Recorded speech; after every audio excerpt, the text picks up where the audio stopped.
and welcome to Grow, Make, Cook. I am adoring this late spring warmth and getting my hands just deep into the soil. It's a good time to be alive. Bok, I'm Mandy O. This is Grow, Make, Cook, and welcome to my garden. I grew up in Australia in a permaculture family, but after we got married, Mr. O and I moved here to his home country of Croatia. I am a passionate and hands-on homemaker and gardener, and I love life's simple pleasures. So join me on my journey, and together we can learn to grow, make, and cook. This is the third week in June, or Lipan.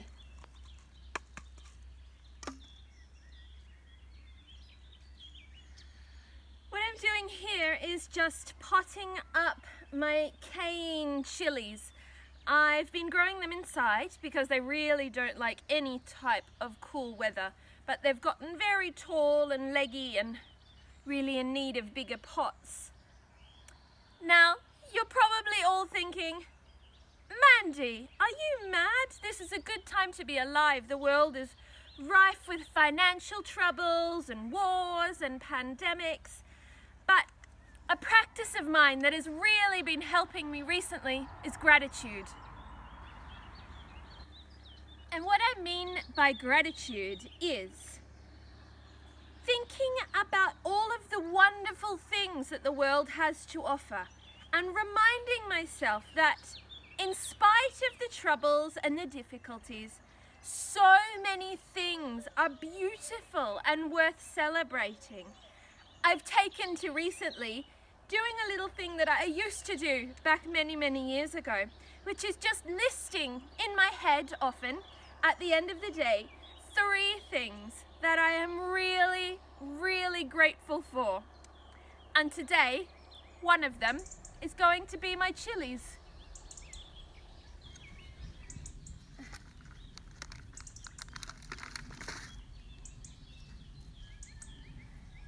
Some people might think that I'm putting these guys in a little bit small pots for a great big chili like this. And, well, you're a little bit right. But it's for good reason. I've found that chilies actually really thrive and do well under a little bit of stress. So I don't want to stress them with cold. I want to stress them with warm weather and a little bit of a tight root run. So these guys will obviously need some supporting, and I'll do that just with a little bit of twigs or some, something very little, probably just some prunings from the garden. And what I'm putting them in is just straight up regular potting compost, nothing fancy, but I will feed them. So I want these two guys to really fruit. I don't actually really like very hot food, but Mr. O loves it. So these are a little bit of a gesture of love and something I'm feeling really privileged to be able to do. You've probably noticed that I'm burying these guys a little bit deep. And if you have a look here, you can see why. Cane will sprout little root nodules along its stem.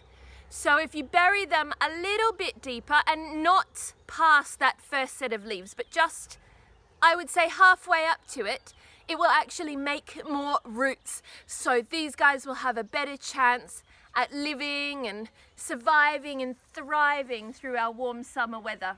Not that he looks very happy now, but I'll give him more water and he'll be fine.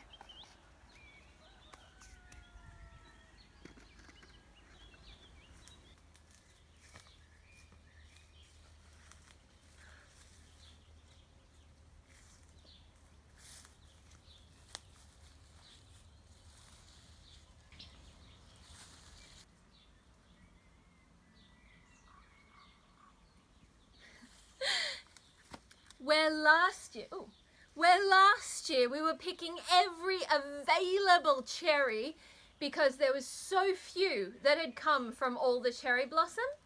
This year we are just drowning in them, and it feels like a really good opportunity to do some experimenting with other sorts of preserving, because I've already made things like cherry jam and purees and things like that that I know will last, but I want to give a go to doing something a little bit different. I want to dehydrate these beauties and make an easy additive to things like cakes and cookies.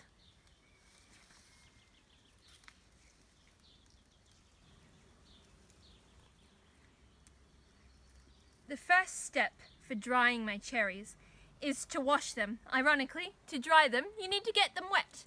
But it's important to get any bits and pieces off of them, so a good wash. And then I am pitting them. And I'm using a straw just to poke out the seed.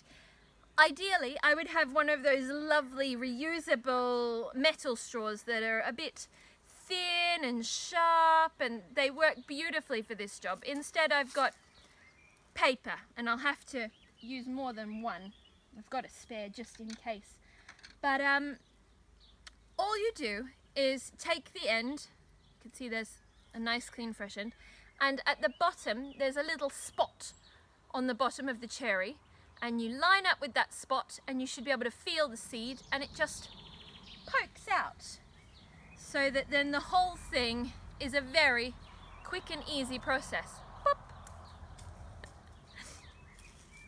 And I'll just fill this tray with my sour cherries and hopefully dry them. The plan is to make a sort of DIY solar dehydrator, and this is basically just something black to catch the heat. So I've put my silicone mat just on a baking tray, and then I've got just a sheet of old glass there. I don't know if you can see that, but I'm just going to cover the top with that sheet of glass to trap the heat in and keep the bugs out, hopefully. The other thing that I've chosen is a rack with a little bump on this end, so that then so some air will still flow through, and that is so that we can get some serious dehydrating done. For the best thing for dehydrating, usually you would use a specialist machine, a dehydrator, and those always have a fan, something to circulate the air. Circulate the air so that you don't get sticky, hot kind of products. You want the air to flow through. And this is exactly why I am doing this out here. It's because this can be such a messy job. These sour cherries, they're really, really juicy.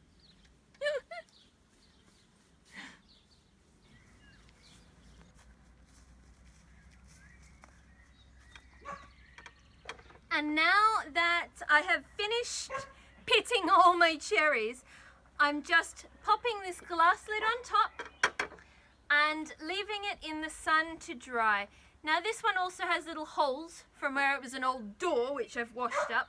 But anything that you have in order for the air to flow through will do this job quite nicely. So leave that there in a sunny spot, because it relies on the sun shining down on it, hitting all the little bits of black in between the cherries in order to absorb the heat and kind of bake it, I guess, in a very, very low oven. So this is hopefully going to work. It'll take at least a day, so I'm going to leave this out all day today, but I think it's probably almost time to go in. Before we do, I've got one last thing to show you.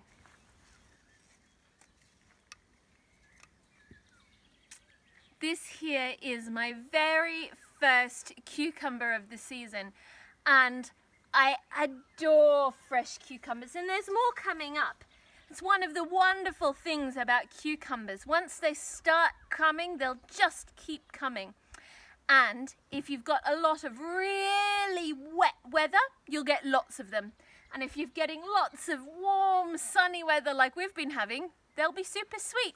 So it's always a win. I think that's probably about all we've got time for today. So if you like what we're doing, please like the video. If you're new to the channel, please subscribe. And if you want notifications, use the bell icon below.